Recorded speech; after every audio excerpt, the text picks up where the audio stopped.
Halo teman-teman, selamat datang di kelas JavaScript, di mana di sini kita akan bahas tentang JavaScript Modules.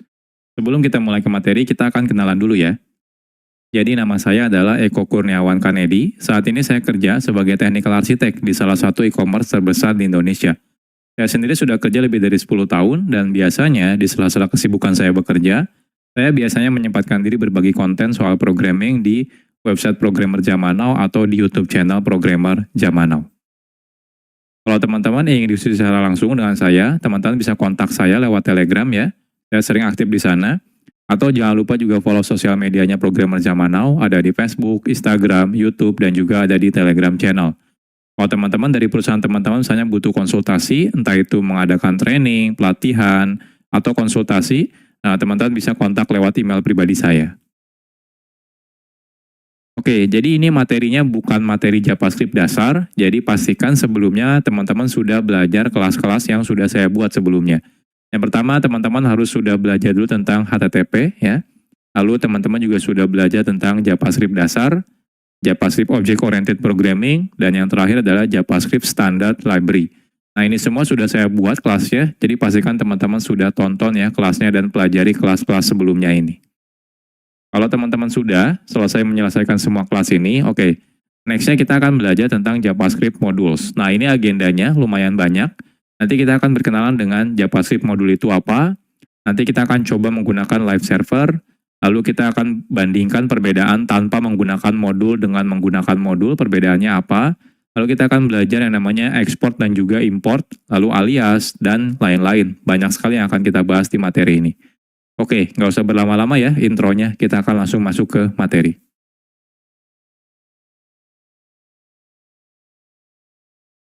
Sekarang kita akan berkenalan dulu dengan JavaScript Modules. Dahulu, kode program JavaScript itu biasanya dimulai dari kode yang kecil dan juga sedikit biasanya ya. Jadi saat kita membuat kode program ya, biasanya ya dimulai dari kodenya yang sedikit dulu. Jadi mungkin jarang sekali kita akan menggunakan kode JavaScript dengan ukuran yang sangat besar dalam satu halaman website. Nah, tapi ya saat ini kebutuhan web ya sudah berbeda. Jadi kalau dulu tuh mungkin kebanyakan aplikasi website itu ya sederhana gitu ya, beda seperti yang sekarang. Kalau sekarang aplikasi web itu sudah sangat kompleks. Jadi kalau teman-teman lihat contohnya aplikasi website seperti toko online gitu ya, streaming online gitu ya, itu semuanya sudah kompleks sekali ya. Jadi lumayan artinya kebutuhannya sekarang semakin besar ya penggunaan kode JavaScript. Apalagi dengan banyaknya framework-framework JavaScript seperti contohnya mungkin nanti teman-teman bakal berkenalan dengan React.js atau AngularJS atau Vue.js, itu adalah framework JavaScript untuk membuat web front-end misalnya ya. Jadi otomatis kebutuhan pembuatan kode JavaScript akan semakin kompleks dan juga semakin besar kodenya. Nah, oleh karena itu, sudah seharusnya saat ini ya, itu saat kita membuat kode JavaScript, kita perlu melakukan yang namanya mekanisme split kode JavaScript atau memotong-motong si kode JavaScript ini. Sehingga tidak terlalu kompleks ya. Jadi tidak ditumpuk dalam satu file yang besar ya. Jadi kita bisa split, artinya lebih modular.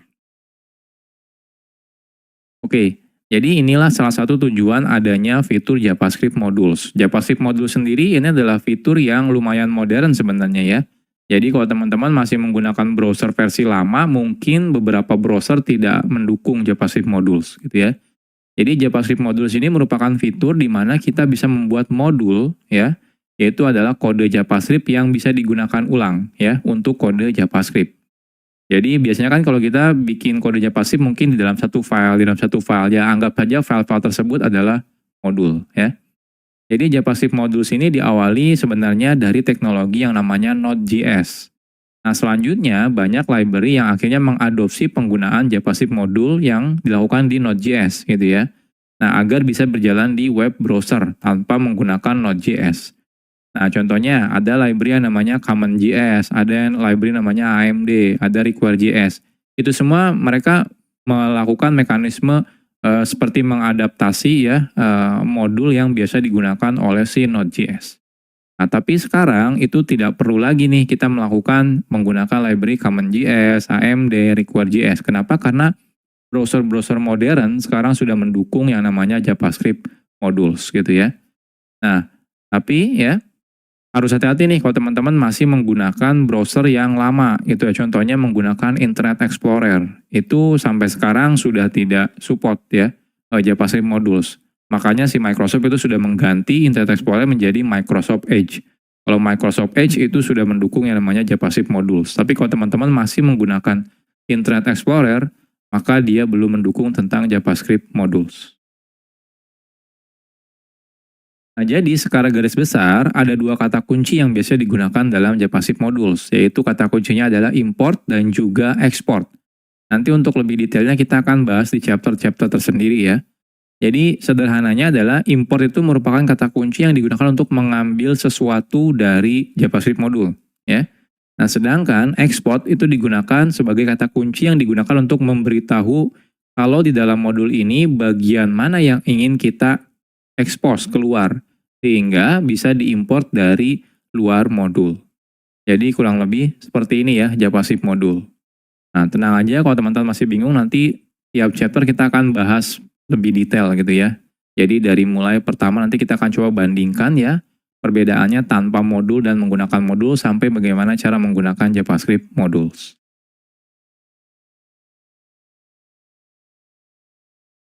Oke, sekarang kita akan membuat projectnya terlebih dahulu ya. Sederhana aja, kita akan buat folder kosong namanya adalah belajar JavaScript modules. Oke, saya akan masuk ya. Teman-teman silakan buat folder. Saya akan menggunakan perintah terminal ya. Teman-teman kalau mau menggunakan UI juga boleh, silakan. Intinya kita buat folder. Saya akan masuk ke tempat saya biasa development. Lalu saya akan make directory namanya belajar JavaScript modules ya. Lalu kita akan masuk. Nah, silakan teman-teman buka foldernya, bisa menggunakan JetBrains WebStorm atau menggunakan Visual Studio Code. Saya akan buka menggunakan dua-duanya ya. WebStorm dan juga Visual Studio Code. Oke, ini Visual Studio Code dan ini adalah WebStorm. Ya. Jadi sekarang kita sudah selesai ya. Jadi kita sudah bikin folder kosong ya, teman-teman boleh gunakan editor mana aja boleh, nggak ada masalah ya.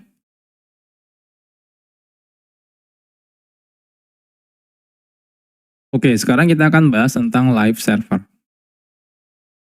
Saat kita menggunakan fitur yang namanya JavaScript module, itu sangat disarankan teman-teman menjalankan kode JavaScript-nya di dalam web server. Jadi artinya tidak langsung dari file teman-teman buka menggunakan web browser, jangan ya. Kenapa? Karena beberapa mungkin tidak akan jalan kalau teman-teman bukanya langsung dari file. Jadi teman-teman harus beneran running dalam mode web server. Nah, hal ini karena spesifikasi dari JavaScript module meminta secara default kode JavaScript perlu di satu domain server yang sama. Jadi kalau teman-teman misalnya membuka file HTML-nya menggunakan URL file.2/ di depannya gitu ya, maka dikhawatirkan akan terjadi error yang namanya CORS atau singkatan dari Cross Origin Resource Sharing gitu ya. Jadi pastikan teman-teman nanti menggunakan web server. Nah, di sini kita akan coba menggunakan web server ya. Dan tapi web servernya itu sangat gampang digunakannya gitu ya. Jadi teman-teman tidak perlu menginstal aplikasi tambahan seperti misalnya Nginx atau misalnya Apache HTTPD, itu nggak perlu gitu ya. Sudah ada plugin bawaan dari Visual Studio Code atau juga JetBrains ya. Itu sudah ada. Jadi teman-teman tidak perlu menginstal secara manual. Oke, kita mulai dari yang pertama. Jadi yang pertama itu kalau teman-teman menggunakan Visual Studio Code ya, teman-teman bisa install plugin namanya adalah Live Server. Jadi plugin ini nanti bisa digunakan untuk menjalankan local web server ya. Jadi lebih gampang nih kalau teman-teman menggunakan plugin ini ya. Jadi plugin live server ini bisa digunakan untuk menjalankan local web server sehingga saat teman-teman nanti mengakses kode JavaScript-nya, kita bisa menggunakan domain localhost ya. Atau misalnya 127.0.0.1. Oke, jadi ini pluginnya. Kalau teman-teman lihat di sini, silakan diinstal ya. Jadi kalau di Visual Studio Code-nya, teman-teman masuk ke bagian extension, cari langsung live server. Nah, di sini live server ya, kebetulan saya sudah menginstalnya. Kalau teman-teman sudah install, di pojok kanan bawah ini ada tombol Go Live. Ketika teman-teman klik Go Live, nanti dia akan merunningkan local web server ya terhadap folder yang sekarang kita buka. Ya, kebetulan di sini foldernya masih kosong ya. Nah, selanjutnya kalau teman-teman misalnya menggunakan JetBrains ya, JetBrains IDE itu tidak perlu menginstal apa-apa lagi. Di dalam JetBrains IDE seperti IntelliJ IDEA, WebStorm gitu ya, PHP Storm, Golang itu ya, itu semuanya sudah ada local web server. Jadi teman-teman tidak perlu menginstal plugin tambahan. Oke, jadi gimana caranya? Oke, jadi sekarang saya akan coba buat file HTML di sini ya. File HTML-nya isinya misalnya index. Jadi index HTML. Di sini misalnya belajar JavaScript modules.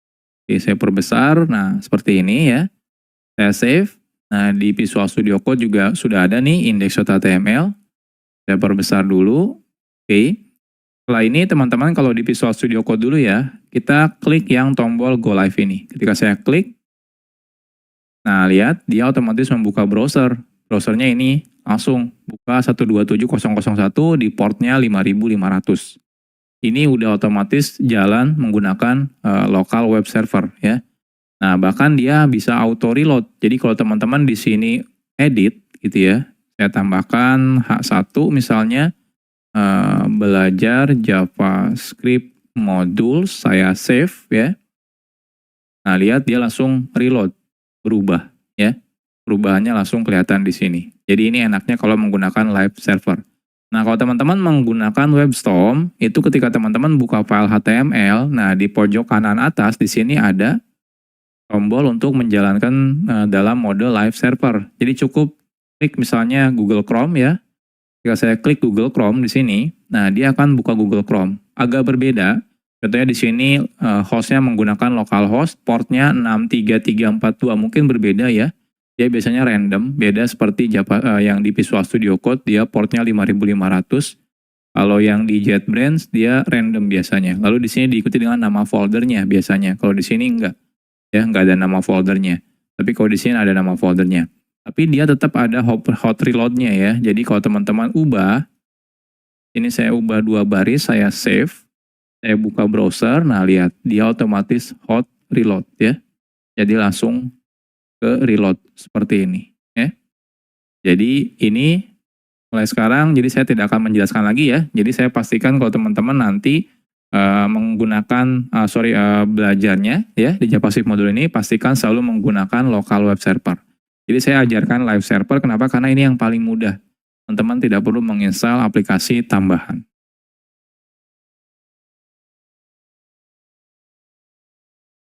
Sekarang kita akan coba dulu ya tanpa menggunakan JavaScript modul.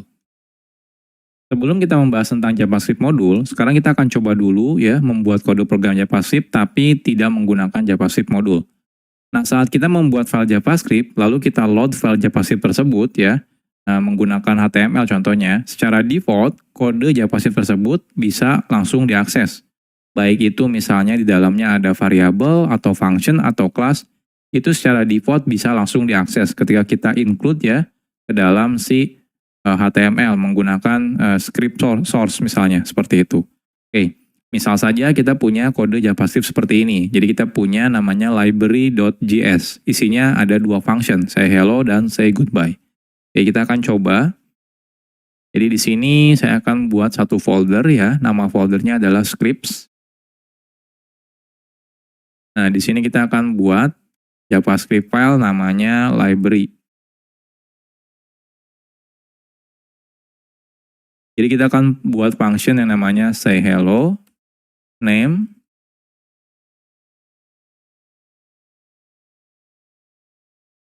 hello name ya, dan juga say goodbye.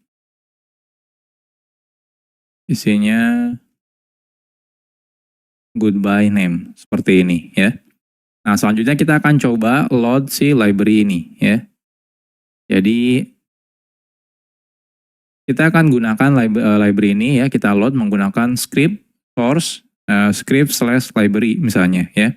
Lalu secara otomatis kalau kita sudah load ya filenya, secara default otomatis semua yang ada dalam library ini ya, library.js itu akan bisa diakses dari tempat ini ya, tempat di mana kita sudah meload si filenya. Contohnya di sini misalnya say hello dan say goodbye. Oke, kita akan coba. Jadi di sini kita akan buat ya file HTML without modul.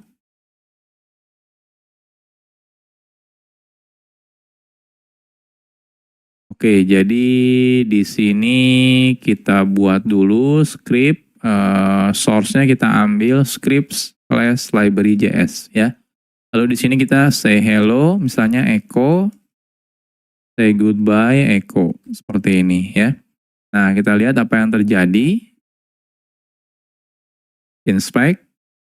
Nah, hasilnya di konsol kelihatan nih. Saya perbesar dulu. Nah, lihat ya. Ada hello echo dan goodbye echo. Artinya apa? Artinya secara default saat kita load ya sebuah sebuah file JavaScript itu otomatis bisa langsung digunakan apapun yang ada di dalam kode JavaScript ini.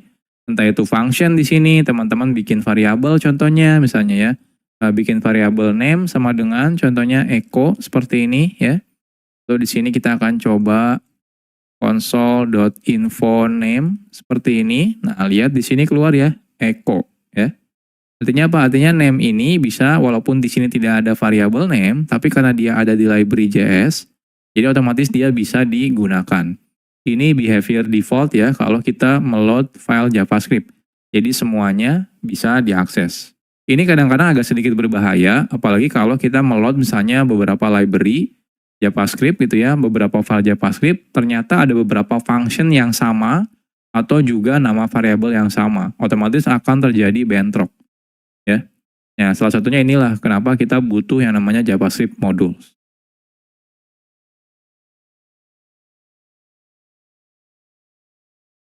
Oke, jadi kalau nanti teman-teman menggunakan modul ya, jadi kalau teman-teman menggunakan modul ya, jikalau kita menggunakan modul, kita bisa secara selektif namanya. Jadi milih-milih gitu ya. Jadi bagian kode mana yang akan diekspos keluar. Kalau tadi tanpa menggunakan modul, teman-teman langsung include menggunakan source JavaScript biasa, itu semuanya yang ada di dalam file JavaScript tersebut otomatis diekspos gitu ya. Nah, ini agak sedikit berbahaya. Tapi kalau nanti teman-teman menggunakan modul, teman-teman bisa pilih bagian mana, function mana, variabel mana, kelas mana yang ingin diekspos keluar. Karena mungkin beberapa variabel tidak mau diekspos keluar misalnya, seperti itu ya. Nah, secara default, kode yang kita buat menggunakan JavaScript modul tidak bisa digunakan dari luar file atau dari luar modul, kecuali memang kita meminta untuk mengeksposnya keluar. Jadi kalau yang JavaScript biasa itu ya, by default semuanya diekspos. Nah, kebalikannya dengan JavaScript modul. Kalau JavaScript modul, semuanya justru tidak diekspos. Jadi ketika kita pengen mengekspos, justru kita harus menyebutkan mana yang ingin diekspos keluar.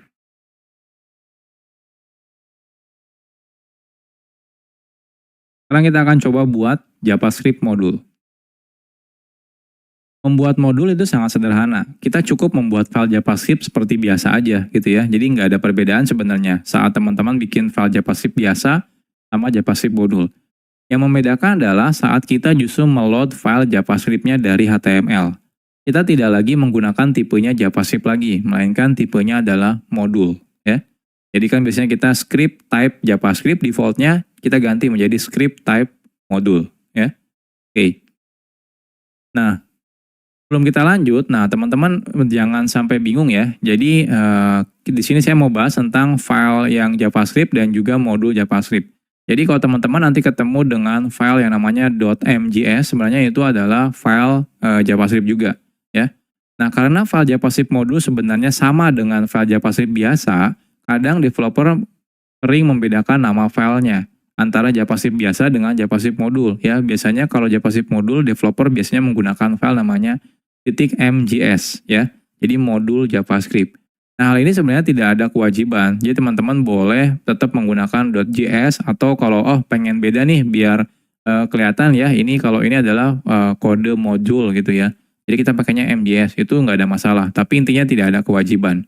Hanya saja agar mempermudah ketika kita dalam development, kita bisa menggunakan nama filenya ya. Jadi tidak menggunakan nama file .js, tapi menggunakan MJS ya. Jadi teman-teman terserah bebas. Nah, tapi pada kelas ini kita akan tetap menggunakan filenya .js ya. Ya, biar tidak bingung aja gitu ya, terutama buat pemula loh. Kok ini filenya .mjs gitu ya. Nah, tapi nanti kalau teman-teman sudah mengerti tentang modul JavaScript, nanti kalau teman-teman suatu saat melihat project orang lain, extensionnya berbeda, misalnya pakainya .mjs itu tidak ada masalah gitu ya. Jadi entah itu mau menggunakan .js atau .mjs itu tidak ada masalah ya. Isinya sebenarnya kodenya JavaScript juga, cuma seperti memberitahu aja kalau JavaScript ini isinya adalah modul. Oke, kita akan buat lagi file yang sama seperti yang sebelumnya, cuma bedanya namanya filenya adalah CJS. Isinya apa? Isinya sama persis, tidak ada perbedaannya. Jadi lebih baik kita copy paste saja ya. Jadi dari library JS ini kita akan copy paste di sini menjadi CJS ya. Nah, ini CJS ya. Jadi teman-teman punya say hello dan say goodbye. Nah, lantas sekarang pertanyaannya apa bedanya tanpa menggunakan JavaScript modul dengan menggunakan JavaScript modul? Jadi yang membedakan adalah cara kita meload JavaScript modulnya ya. Jadi caranya teman-teman tambahkan modul di sini. Jadi type-nya itu modul. Karena default-nya kalau teman-teman tidak menggunakan type, itu type-nya adalah JavaScript. Nah, kita ganti type-nya menjadi modul. Jadi perbedaannya cuma itu saja sebenarnya. Nah, sekarang kita akan coba. Jadi di sini saya akan buat file baru namanya with module ya. Nah, with module. Lalu di sini saya akan copy paste yang dari we.module ya. Nah, yang membedakan adalah di sini berarti ini ada yang error sepertinya. Kode bodinya. Lalu di sini type-nya yaitu adalah modul seperti ini ya. Jadi bedanya cuma itu saja sebenarnya ya. Nah, sekarang kita coba running. Oke, harusnya jangan ke sini, bentar. Running. Inspect. Kita lihat. Nah, di sini error. Errornya kalau teman-teman perhatikan adalah say hello is not defined. Jadi ketika kita manggil say hello, ternyata loh kok di sini dibilang tidak didefinisikan. Jadi artinya apa? Artinya say hello itu tidak ada loh. Tapi kan kita ada nih di library JS. Oke, salah ya. Ini say.js. Save tetap error sih. Tapi kan ada ya di say.js. Ini ada say hello dan di sini ada say goodbye. Pertanyaannya kenapa? Kenapa error ya? Oke, kita lihat lagi ke slide. Jadi nanti teman-teman pasti bakal mengalami seperti ini ya. Jadi hasilnya adalah JavaScript modulnya pasti error nih ketika teman-teman manggil say hello. Pertanyaannya kenapa bisa error? Jadi secara default di awal-awal tadi sudah saya jelaskan sebenarnya. Saat kita menggunakan fitur JavaScript modul, semua kode yang ada dalam JavaScript modul, entah itu function, variabel, kelas, dan yang lain-lain tidak diekspos keluar modul tersebut. Artinya tidak bisa digunakan dari luar modul. Jadi cuma bisa di dalam file itu saja atau modul itu saja. Nah, kalau kita ingin mengakses folder tersebut ya, jadi teman-teman misalnya, oh saya pengen deh yang function say hello sama say goodbye pengen diekspos keluar. Nah, kita harus memberitahunya secara eksplisit. Jadi caranya adalah menggunakan kata kunci export yang akan kita bahas di chapter selanjutnya.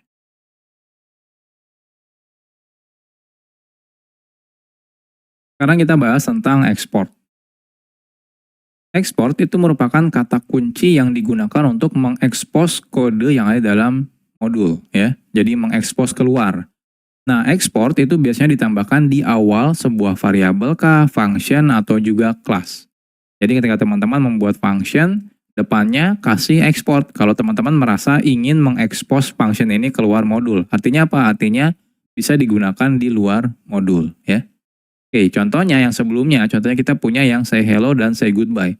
Jadi kalau teman-teman merasa oke, function ini ingin saya expose keluar, teman-teman cukup gunakan kata kunci export di depannya. Jadi export function, nama functionnya. Jadi seperti biasa, coba bedanya tambahkan export.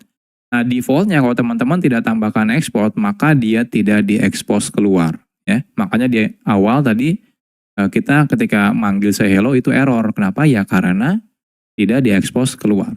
Oke, sekarang kita akan coba expose ya. Jadi yang say hello-nya ini kita akan coba tambahkan export ya. Lalu say goodbye-nya kita tambahkan export juga. Artinya yang say hello dan say goodbye sudah di-export ya. Jadi sudah diekspos keluar. Nah, di sini harapannya adalah say hello dan say goodbye-nya itu jalan. Nah, kita coba refresh. Oke, ternyata masih tetap error nih. Say hello-nya tetap is not defined. Nah, kenapa ini? Padahal kita sudah export ya. Harusnya kalau error ya harusnya di sini yang error karena name-nya belum didefinisikan. Tapi say hello dan say goodbye harusnya sudah diekspor ya. Ini kan sudah diekspor, ini sudah diekspor. Cuma kalau ini tidak diekspor. Oke, kenapa ini bermasalah? Masih tetap bermasalah. Kita akan bahas di chapter selanjutnya.